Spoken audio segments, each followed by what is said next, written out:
your exercises or something? Hey, guys. Oh! Sorry for interrupting you. I'm Cyrus. Cyrus. Her son? Her son. Yeah, I know, yeah. Welcome to the film. Thank you very much. And with Cyrus, it has some really funny moments, but some pretty dark scenes as well. Mm-hmm. And was that an attraction for you? Yeah, I would say the chief attraction of the film was getting to work with Mark and Jay and knowing that I would kind of be sharing the author's voice of the film a little bit, you know, in terms of the improvisation and stuff. It was mostly the way that we worked that was the chief attraction for me for the story. Mm. That said, I really love that the film was so honest, you know. And you could take the same plot of this movie and make it very silly, kind of on the surface, a cute comedy. Yeah. And in fact, what we did, I think, is you have these awkward moments that are very funny, and then you see what happens. You know, you really see the human cost of some of the games that they're playing with each other in the movie, which I think is great. You know, I think people are really craving more authentic kind of stories as opposed to manufactured kind of artificial movie-ish movies. Dance party! Look out! Clear that! Dance zone!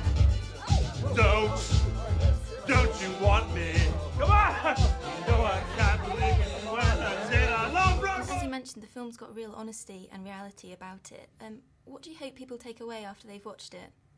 That love is worth it. You know, taking the risk for love is worth it, and I think that's a pretty positive thing to take away from the film. From what I've heard from people who have seen the film, people are just so refreshed and shocked at how true to life it is, how it seems like real people, and there's a real emotional honesty to the film. It's very funny. There's a lot of awkward kind of humor in the film, but then at the end of the day, there's something really heartwarming in an unsentimental way about the film. So, are you going to stay the night? I haven't had a man over since Cyrus was born. It's great to finally have a new dad. You are like one of the biggest names in the comedy genre. So I'm quite curious to know, what are your kind of favourite all-time comedy films? Well, I've always been a big fan of Gene Wilder. He was kind of like a hero to me when I was a kid. I mean, Will Ferrell, of course, is, I think... You got to say that, though. Well, but there's a reason that I wanted to work with him.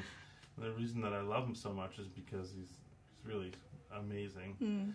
I'm just always kind of in awe of real comedy actors. I think of myself as just an actor who sometimes gets to be funny. But Will is someone who can, I call it sprinkling funny dust on things. I don't know, he could just take a line that's very ordinary, that's not even meant to be funny, and coming out of his mouth, you find yourself laughing. Sounds like Steve Miller. No, it doesn't.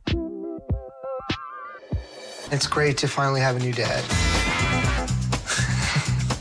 Actually, your mom's in the shower. Well, it's been a pleasure talking to you. Thank you. Thank you very much. Don't fuck my mom. You better get used to it.